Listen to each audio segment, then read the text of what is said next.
So here's the good news about families. The last 50 years have seen a revolution in what it means to be a family. We have blended families, adoptive families. We have nuclear families living in separate houses and divorced families living in the same house. But through it all, the family has grown stronger.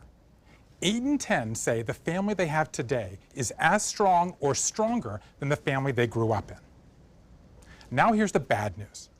Nearly everyone is completely overwhelmed by the chaos of family life.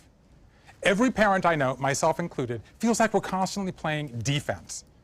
Just when our kids stop teething, they start having tantrums. Just when they stop needing our help taking a bath, they need our help dealing with cyberstalking or bullying.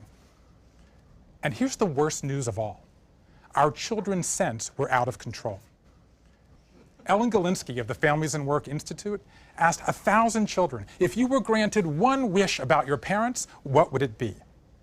The parents predicted the kids would say, spending more time with them. They were wrong. The kids' number one wish, that their parents be less tired and less stressed.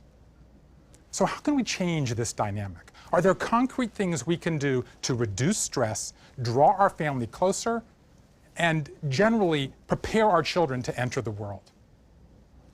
I spent the last few years trying to answer that question, traveling around, meeting families, talking to scholars, experts ranging from elite peace negotiators to Warren Buffett's bankers to the Green Berets. I was trying to figure out, what do happy families do right, and what can I learn from them to make my family happier? I want to tell you about one family that I met and why I think they offer clues. At 7 p.m. on a Sunday in Hidden Springs, Idaho, the 6 members of the Starr family are sitting down to the highlight of their week, the family meeting. The Starrs are a regular American family with their share of regular American family problems. David is a software engineer. Eleanor takes care of their 4 children, ages 10 to 15. One of those kids tutors math on the far side of town, one has lacrosse on the near side of town, one has Asperger's syndrome, one has ADHD. We were living in complete chaos, Eleanor said. What the Starrs did next, though, was surprising. Instead of turning to friends or relatives, they looked to David's workplace. They turned to a cutting-edge program called Agile development that was just spreading from manufacturers in Japan to startups in Silicon Valley. In Agile, workers are organized into small groups and do things in very short spans of time. So instead of having executives issue grand proclamations, the team, in effect, manages itself. You have constant feedback. You have daily update sessions. You have weekly reviews. You're constantly changing. David said when they brought this system into their home, the family meetings in particular increased communication, decreased stress, and made everybody happier to be part of the family team. When my wife and I adopted these family meetings and other techniques into the lives of our then 5-year-old twin daughters, it was the biggest single change we made since our daughters were born. And these meetings had this effect while taking under 20 minutes. So what is Agile, and why can it help with something that seems so different, like families? In 1983, Jeff Sutherland was a technologist at a financial firm in New England. He was very frustrated with how software got designed. Companies followed the waterfall method, right, in which executives issued orders that slowly trickled down to programmers below, and no one had ever consulted the programmers. 83% of projects failed. They were too bloated or too out of date by the time they were done. Sutherland wanted to create a system where ideas didn't just percolate down, but could percolate up from the bottom and be adjusted in real time. He read 30 years of Harvard Business Review before stumbling upon an article in 1986 called The New Product Development Game. It said that the pace of business was quickening. And by the way, this was 1986. And the most successful companies were flexible. It highlighted Toyota and Canon and likened their adaptable, tight-knit teams to rugby scrums. As Sutherland told me, we got to that article and said, that's it. In Sutherland's system, companies don't use large, massive projects that take 2 years.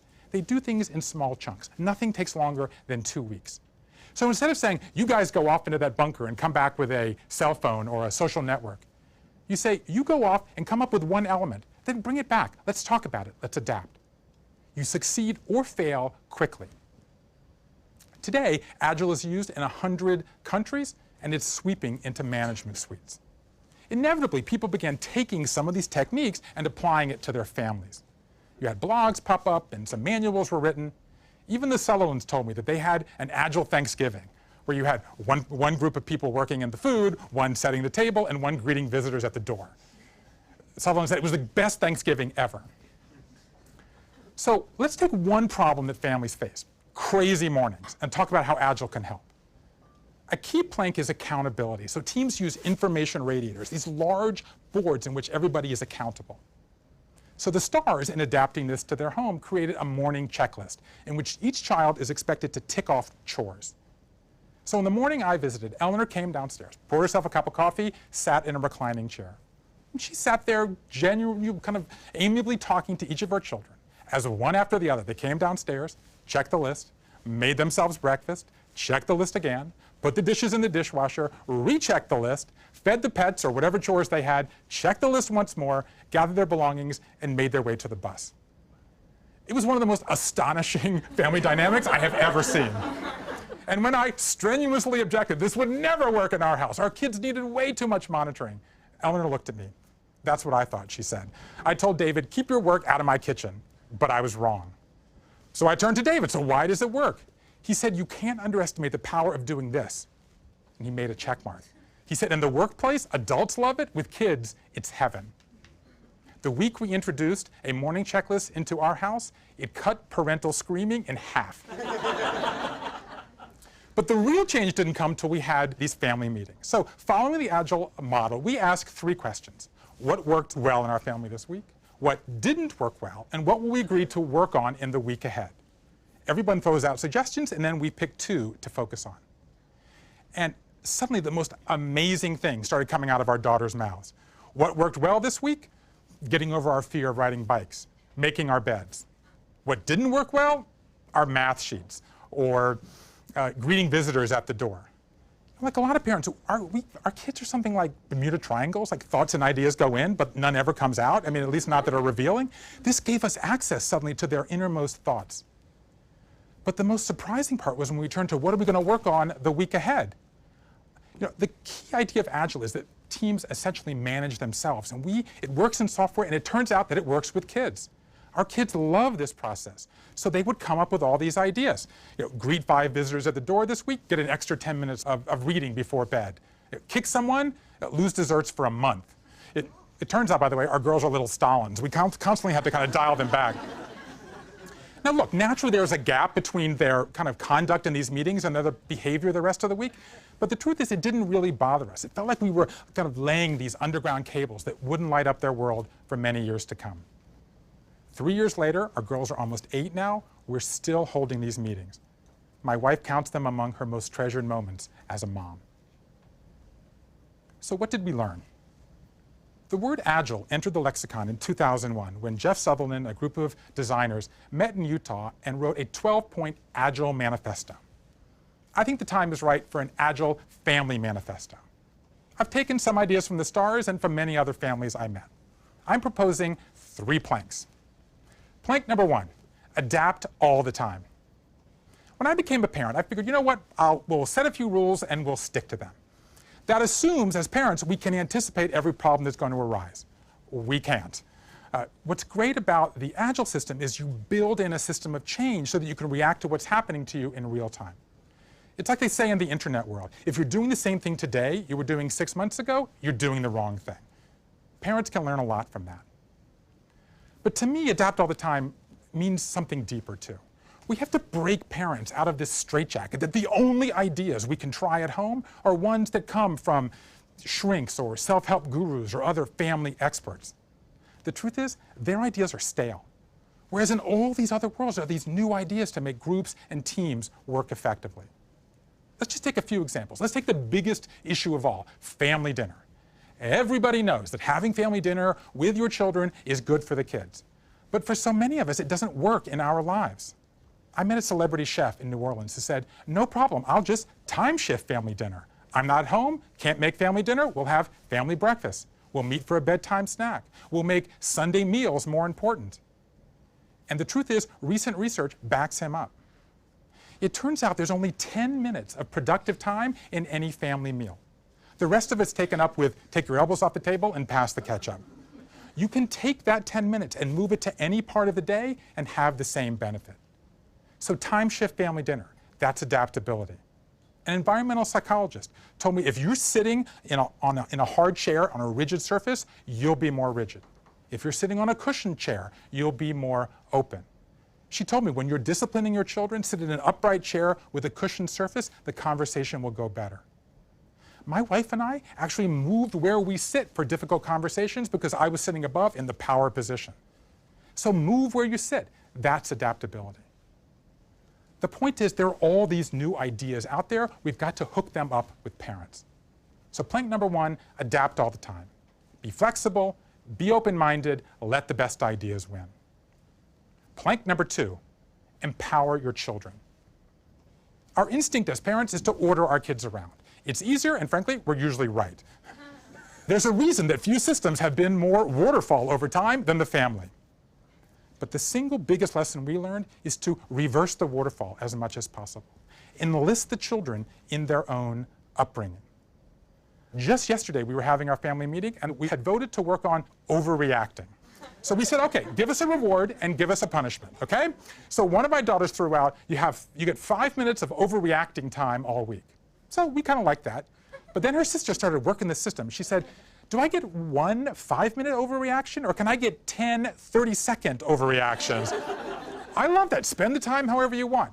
Now give us a punishment. Okay, if we get 15 minutes of overreaction time, that's the limit. Every minute above that, we have to do 1 push-up.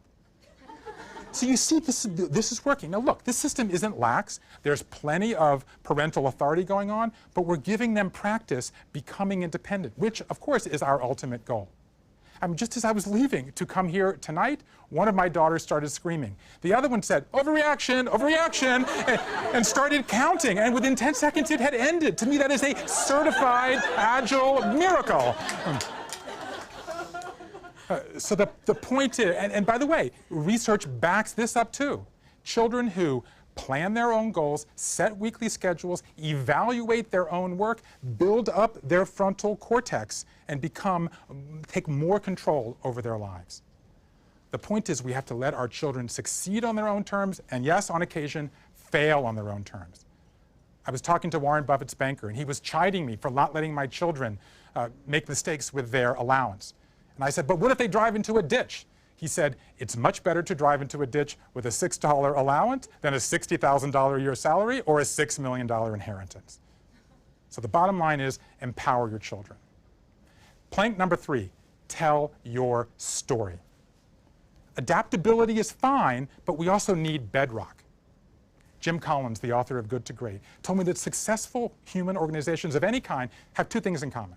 They preserve the core, they stimulate progress.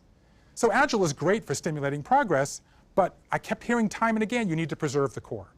So how do you do that? Collins coached us on doing something that businesses do, which is define your mission and identify your core values.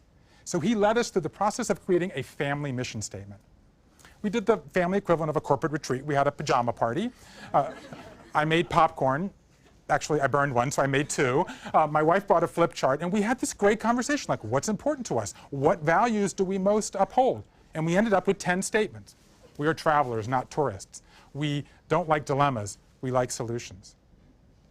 Again, research shows that parents should spend less time worrying about what they do wrong and more time focusing on what they do right.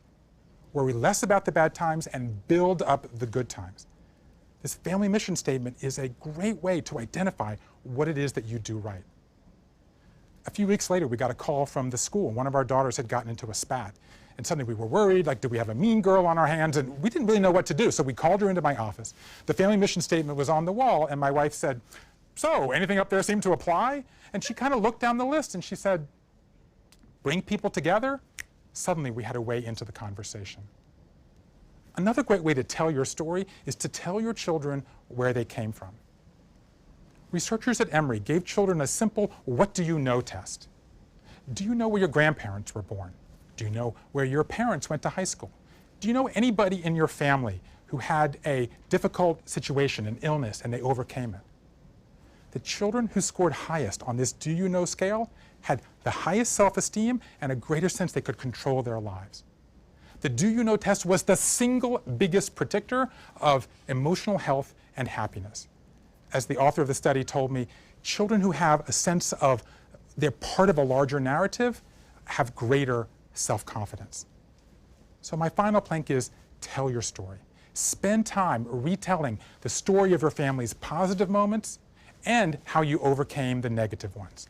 If you give children this happy narrative, you give them the tools to make themselves happy. I was a teenager when I first read Anna Karenina and its famous opening sentence, all happy families are alike. Each unhappy family is unhappy in its own way. When I first read that, I thought, that sentence is inane. Of course all happy families aren't alike. But as I began working on this project, I began changing my mind.